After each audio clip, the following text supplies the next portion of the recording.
Good morning, students. In the previous video lesson, that is financial accounting one, uh, in that subsidiary books part 1 and part 2 we have completed. In that all the subsidiary books except journal proper, the remaining subsidiary books have been completed, the theory part. So in this video lesson we will learn about journal proper and problems on various subsidiary books. How do we prepare in various books? That will be uh, taught in this video lesson. So we will continue. So in previous video lesson we have been discussed about subsidiary books, purchase book, sales book, cash book, and purchase returns book, sales returns book, bills received book, and a bills payable book. So last one is journal proper. In this video, this journal proper I will discuss, because the remaining all the subsidiary books we have completed in the previous video lessons, that is part 1 and part 2. In this part 3 video lesson, we will start with journal proper.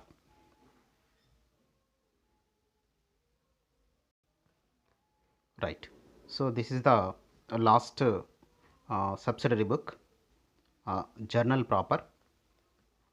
In this subsidiary book, journal proper is used for recording only those transactions as cannot be recorded in any of the above subsidiary books. What does it mean?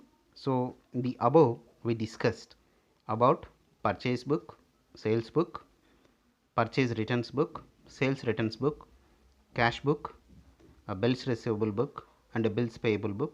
Those books we have been discussed in part 1 and part 2. So in that books, whatever the entries we may not return, such type of entries are to be recorded in this subsidiary book. What does it mean? So in sales and purchase, sales subsidiary book and purchase subsidiary book, we wrote all the credit transactions. In cash book, only cash transactions we record, returns also, and bills payable also. So except cash book, all the remaining books consist credit transactions. So in cash book consists credit transactions. So of course, even though whatever the transactions we recorded in the above subsidiary books, sometimes we may have some other transactions also. Such other transactions are recorded in this subsidiary book, that is journal proper. So let us see opening entries. What is the meaning of opening entries? Here opening entries, when the financial year commences with April 1st and closed with 31st March in the following year, when the financial year started, the opening entries are to be recorded. Before entering all the transactions, day to day transactions, you have to record opening entries. How do we record opening entries? Last year's closing entries are to be recorded as opening entries here, because previous day closing entries, today's entries, today's entries as called as opening entries. Previous years or previous day, previous month, previous day closing balances is recorded on this day, that is present day. That means here previous means nothing but closing year, closing of financial year. As on day means present year opening day. So in that day opening entries are to be recorded. For that all the opening entries are to be recorded. Whatever the closing entries we have in the previous year, those closing entries are to be recorded in the present year, that is opening entries. This all the opening entries are to be recorded in journal proper. Right. Next transfer entries. Here for transfer entries, so we may transfer some amount from one person to another person, or one activity to another activity, one transaction to another transaction. So, such type of entries are to be recorded in journal proper. Sometimes one amount may be transferred to another party. So, like that such entries are to be recorded in transfer entries. So, those are known as transfer entries. Transfer entries. Next, adjustments. Adjustments is nothing but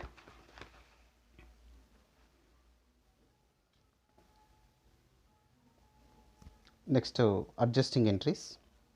Here some unrecorded items like depreciation, outstanding items, prepaid items. So, like this such type of items are to be recorded in the books of accounts. So, whatever the unrecorded items that we have to bring into records, for that adjusting entries are to be recorded. For that general proper is used. So, in general proper adjusting entries are recorded. Next one, closing entries. Closing entries. So, just now we discussed why we prepare closing entries. So, at the end of the year we have to close all the nominal accounts, all the nominal accounts to whatever the nominal accounts we have, those accounts are to be transferred to the trading account and the profit and loss account, because whatever the nominal accounts means expenditures, losses, incomes and gains, all these items are to be closed at that year only, at that year only. So, that is why such type of entries are to be closed. For that all the closing entries are to be recorded. So, that is in journal proper. For that closing entries are recorded. Next, rectification of errors. Rectification of errors.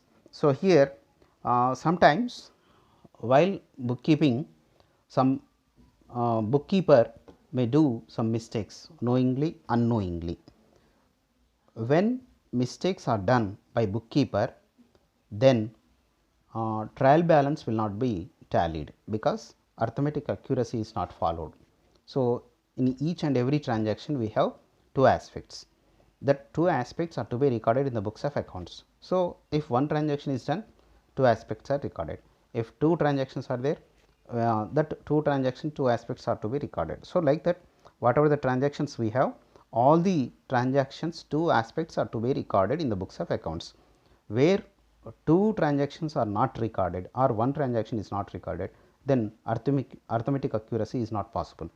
So, that is why when the mistake was done by the bookkeeper knowingly, unknowingly, then we have to rectify where the mistake is done in the bookkeeping process. To until that we have to rectify the balances. So, of course, sometime while totaling also we may get some errors also. So, that is why until that rectification errors are to be recorded. For that rectification entries are to be recorded in journal proper. Of course, we do not know the figures may be tallied or may not be tallied, while recording transactions may be wrongly recorded. So, like that we may have various problems. By that problems rectification errors are to be recorded in journal proper. For that journal proper is used. So, in the above case, the above case means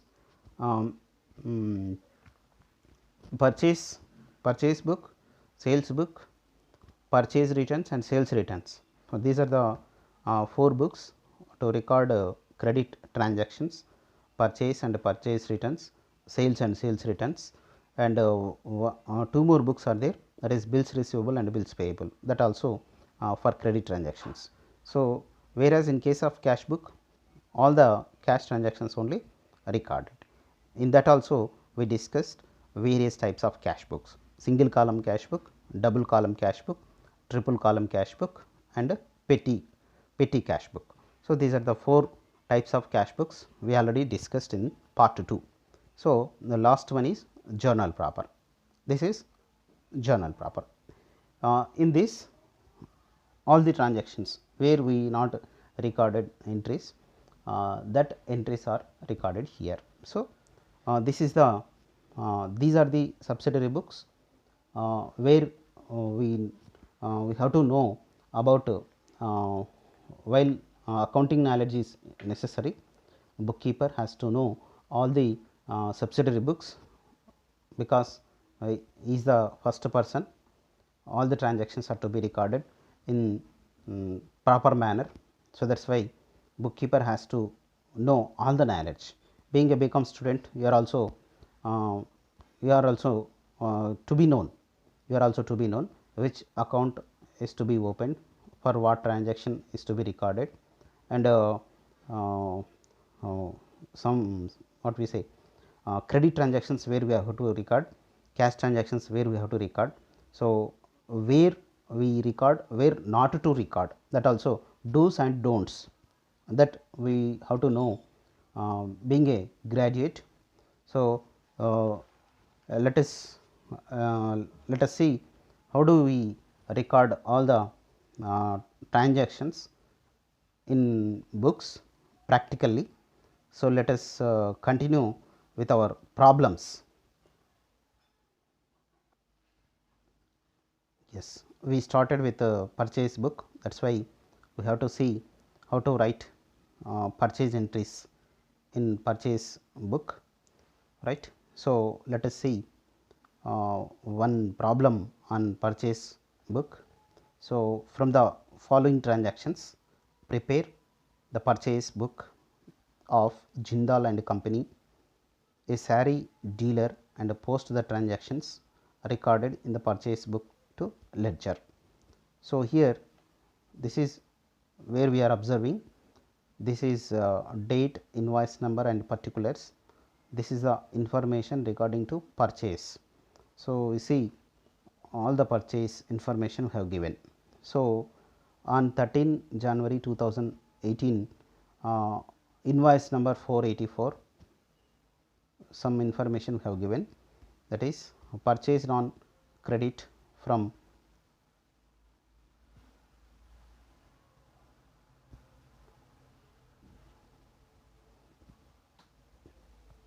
purchased on credit from Sahai Mills, the Punjab 55 polyester sarees at the rate of 100 rupees, purchased for cash from Suma Mills on 18/1/2018 888 Kanchi sarees at the rate of 40 rupees, and purchased on credit from Soumya Mills, and the next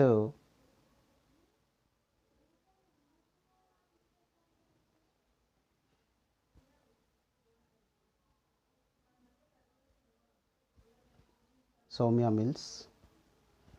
Next on 25th January 2008, 355 invoice number, Bangalore 10 silk sarees 260 rupees, purchased on credit from Bharati and Company, and 143 invoice number 30 January 2018, 2 printers at the rate of 3500 is the rate. So, this is the problem. With this problem, how to record in purchase book, that we will see.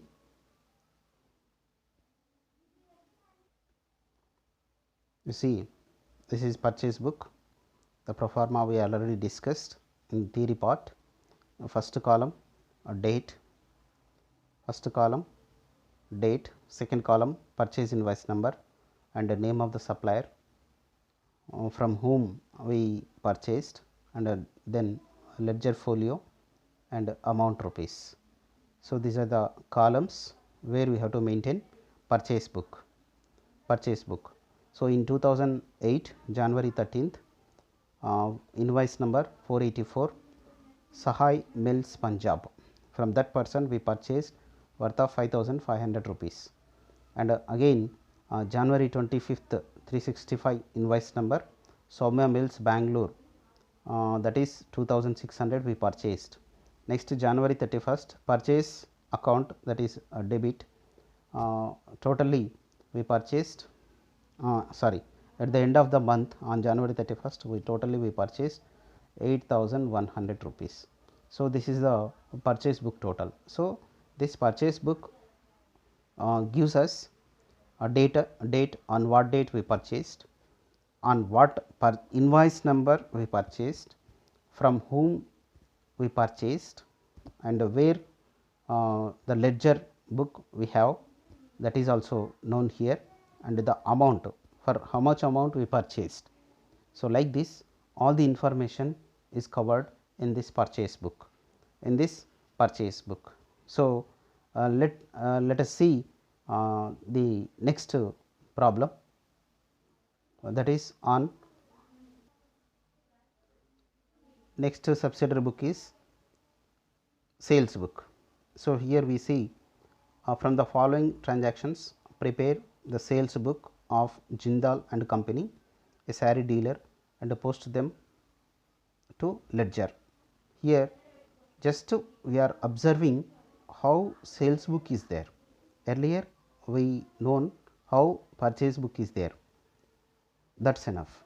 So, how do we record in sales book, how do we record in purchase book, that is the objective of this lesson. So, later we will post into concern ledgers. So, that is we already discussed from how to record from journal to concern ledger, that we discussed already. Just we are observing here only sales book, how to we record sales transactions into sales book, how to record all the purchase transactions. Here the transactions purely where we have credit transactions only, not for cash transactions. All the credit transactions are recorded in purchase book and cash book. So, that is why purchase book and sales book. So, that is why only that information is recorded here, right. So, let us see here in this problem 14th January 2008, 201 is the invoice number, sold on credit through Sri and Company, Chirla, 20 polyester sarees at the rate of 125 rupees. Okay. Next 19th on 19th January 202 invoice number, sold for cash to Papper and Company, Bidar, 20 Kanchi sarees at the rate of 50 rupees. Next sold on credit to Renu and Company. So, next 26th January 2008, that is 203 invoice number, that is Karimnagar, sold on credit to Renu and Company, Karimnagar, 5 silk sarees at the rate of 325 rupees. Sold on credit to Madhuri to old printers, 500 rupees at the rate of 500 rupees. This is how we see this information. This is the information, this is recorded in sales book, because all the credit sales information recorded in sales book. So, that is why we see in January 2014 202 serial number, Siri and Company, Chirala,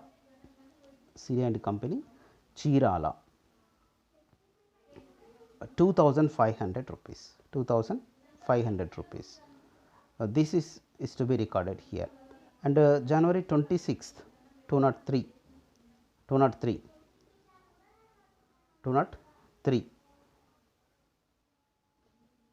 wait a minute.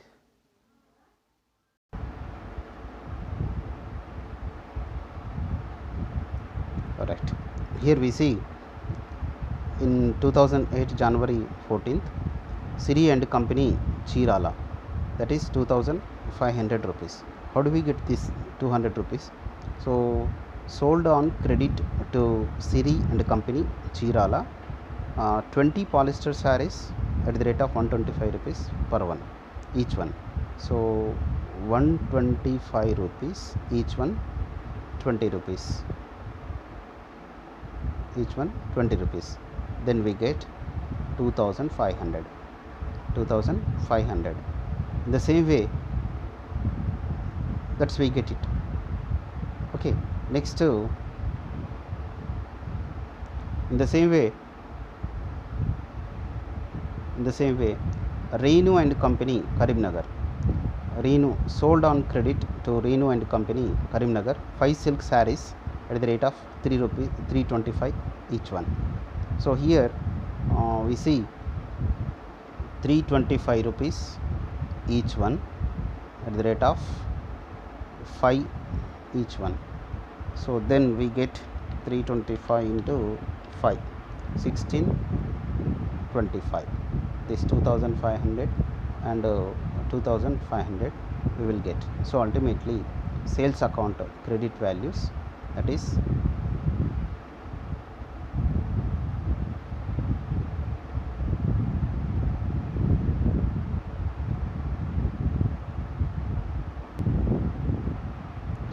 we get 4125 rupees. So like this we will get the only sales value, sales transactions, only sales transactions are known from this sales book. Next we will see purchase returns. From the following transactions, prepare a purchase returns book of Jindal and Company, a saree dealer, and post them to ledger. So here we have given particulars: 14 January 2008, 201, 202, 203. So like that we have dates, we have given dates and a debit note number. So already we purchased, now we are returning. So in purchase book we already recorded, but due to some reason we are returning. So that's why with debit note we are returning. So that's why we have to maintain a separate subsidiary book, that is purchase returns book. So here also we have given problem. Let us see. Return to Sahai Mills, Punjab, polyester sarees at the rate of 100. Suma Mills, Kanchi accepted the returns of goods which were purchased for cash from us, 5 Kanchi sarees at the rate of 40 rupees. Returned to Soumya Mills, Bangalore, 5 silk sarees at the rate of 260.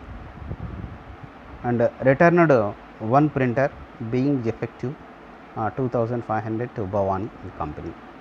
So like this we will how to write this transactions in purchase returns book, we will see. We are already discussed Soumya Mills. So Sahai Mills, Punjab. So in the problem we know 5 sarees are returned. Returned to Sahai Mills, Punjab, polyester sarees at the rate of 100 rupees each. So that we know already 5 Kanchi sarees, Kanchi accepted returns goods from us, 5 Kanchi sarees 40 rupees. So from Punjab we purchased 100 rupees each one. So like that 5 sarees are to be returned. So each one 100 rupees, then ultimately we get 500 rupees. In the same way Soumya Mills, Bangalore,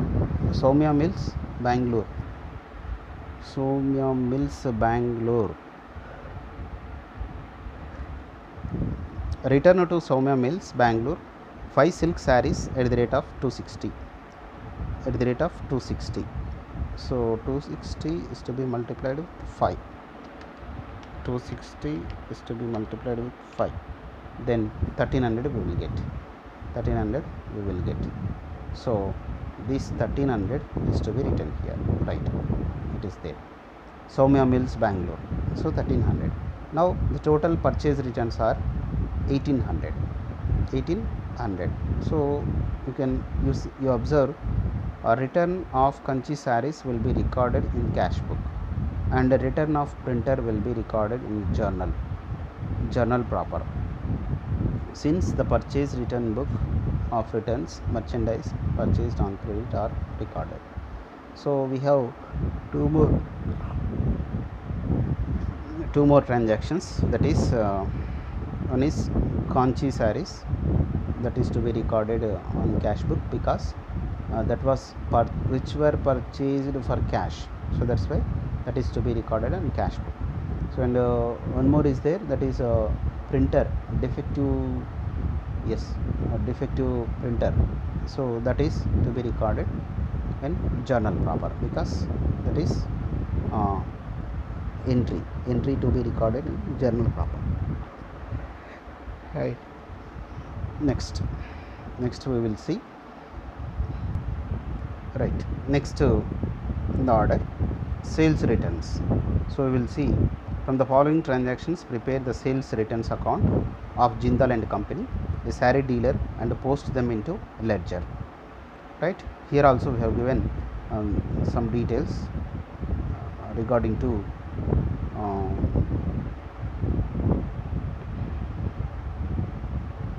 right, Siri and Company Chirala returned to us 2 polyester sarees, 125 rupees. Accepted return of goods which were sold for cash from Pappar and Company Bidar to Kanchi sarees at the rate of 50 rupees.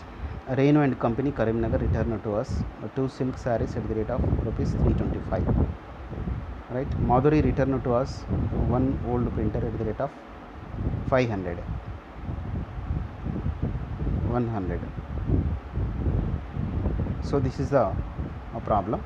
So we will see how do we write this sales returns in the book.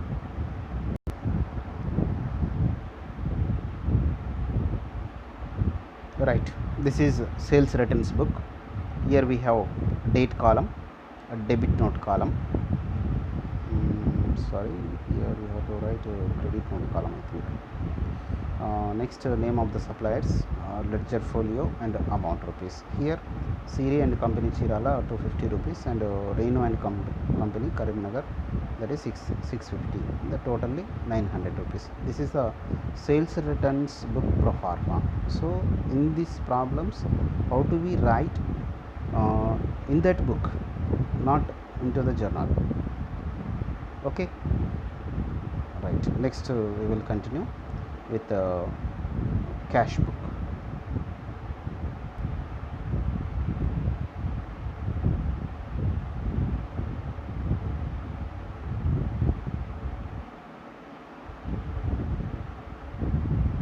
Right, here we observe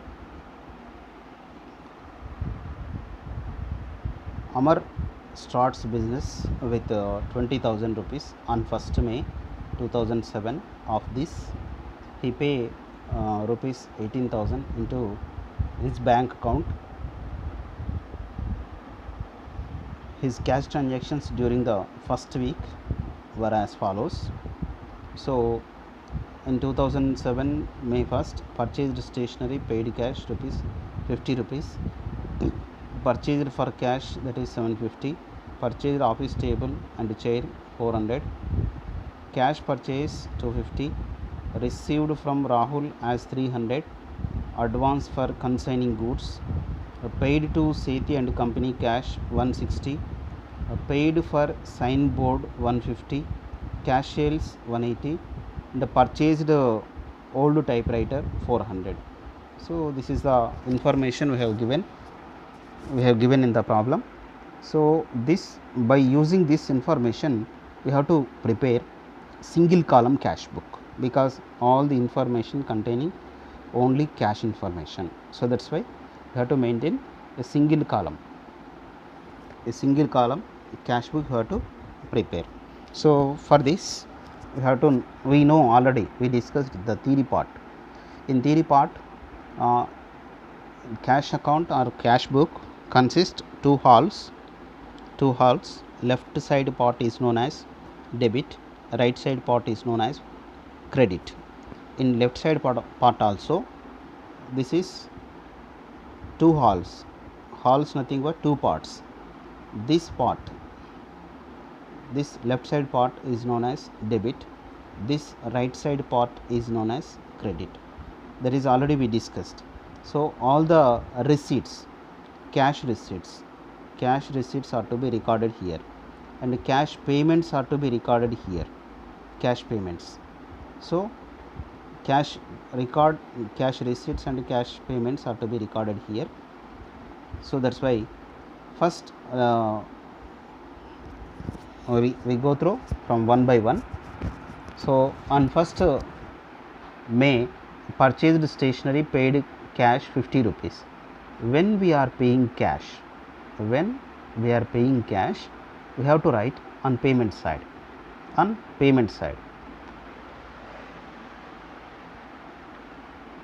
Paid cash 50 rupees. Payment is nothing but we have to write on credit side of cash book. So first, that is 50 rupees. This 50 rupees is to be recorded first on payment side. Okay. Next, purchased goods for cash. For cash also we purchased. Purchase nothing but payment. So 750 we written. Purchased office table and chair. Purchased. When we are purchasing, we have to pay. So payment 400 rupees. So like that, on first date we have 3 transactions. Those 3 transactions are recorded on payment side, that is cash payments. On second date, cash purchase, of course here also purchase. So cash purchase 250 rupees. Cash purchase, where we have purchase,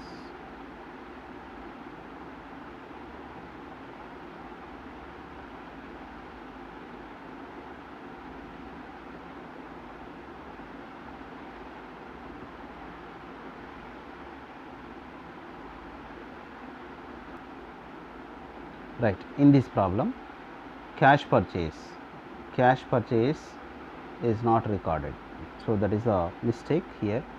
So 250 is to be recorded on payment side, because this is an illustration I have taken. So in this illustration wrongly done, so that's why 250 rupees is to be recorded on credit side, because cash purchases na, so that's why you have to write on credit side, right. So this entry was missed. So next, on May 3rd, received from Rahul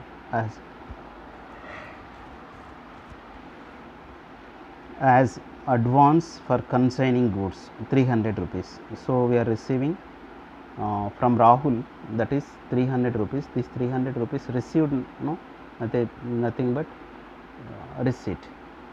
Next, paid to Sethi and company cash, paying 160 rupees. So you see 160 rupees. Next, paid to signboard 150, payment, signboard also paid, and cash sales. So when we are selling cash, then we are getting cash. So purchased old typewriter 400 rupees, 400 old type printer. So now these are the transactions. Now you see business starting with 20,000.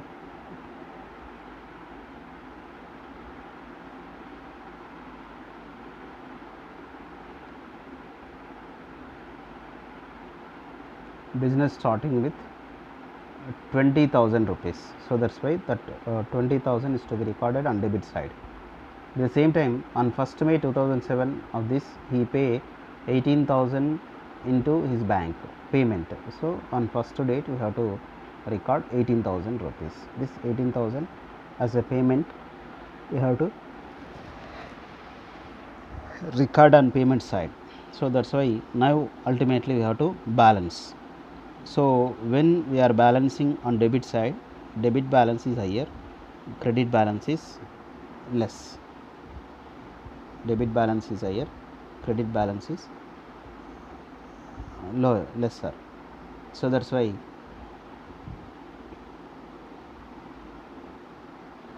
so we see, so debit balance 20,000, 300 and 180, then ultimately we get 20,480 rupees. 20,480 rupees. This is the debit balance. This is a higher balance than the credit balance. Ultimately the credit balance also we have to total. So here credit is less balance. Less balance means when we comparing to debit balance, it is less total. This less total amount is to be deducted, from debit amount. 20,480, from 20,480 all the credit balances are to be deducted.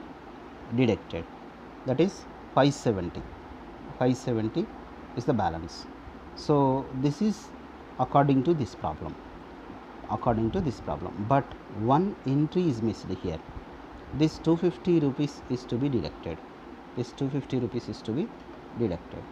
So that's why 250 rupees is to be deducted.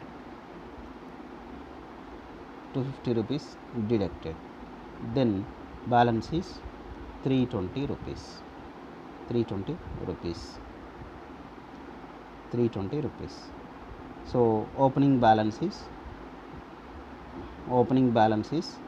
320 rupees instead of 570. Opening balance is 320. Before that, closing balance also 320. So this is single column cash book. In this column, cash book, we have only one column for cash receipt and cash payment. This is the problem. Ultimately we have to close. Once you have to check whether debit balance is higher, credit balance is higher. So if debit balance is higher, then credit balance will be lower than the debit. So of course cash book consists always debit balance. So blindly you can deduct all the credit amounts from the debit balance. So then ultimately we get closing balance. So whatever you are observing, this is opening balance, this will be closing balance. So ultimately cash book consists opening balance and closing balance. So this closing balance, the next day, the problem belongs to May month. Whatever the closing balance on May 31st, this closing balance is to be transferred to the next day. That next day is June 1st. On June 1st, this is opening balance. This 320 rupees opening balance. So in this problem, on May 2nd the transaction is missed, so that was wrong. So that on May 2nd cash purchase are to be taken on credit side of the cash book. So that's why then the total will reduced. So here according to this problem 570 has come. So from that we have to deduct that 250 rupees. When 250 rupees is deducted, then ultimately we get 320 rupees. This is the closing balance. This closing balance is to be forwarded. So where you write all the credit items are to be recorded with by, and debit items you have to write with 2. So by balance carry forward, that is 320 rupees, that is to be transferred as opening balance of on June 1st. So this is the problem where we see single column. When single column like this pro forma we have to maintain. So here we see two halls, left side part and right side part. In left side part, date column, particulars, ledger folio and amount, and the same way right side, that is credit side, date, particulars, ledger folio and amount rupees. So these are the columns are to be maintained in cash book or cash account. So here cash account and cash book are both are same. It can be used as an account and subsidiary book. In both the ways it can be used. So with this we are going to conclude this video lesson. In the next video lesson we will continue with the problems cash book with cash with the discount column, and 3 column cash book and petty cash book, and the remaining books whatever we required. So I think with this video lesson you got some idea. If you not get didn't get any idea, you watch once again this video, you can get idea. Otherwise you can contact me, I will clarify. So thank you very much. In the next video lesson we will continue. So please subscribe my channel,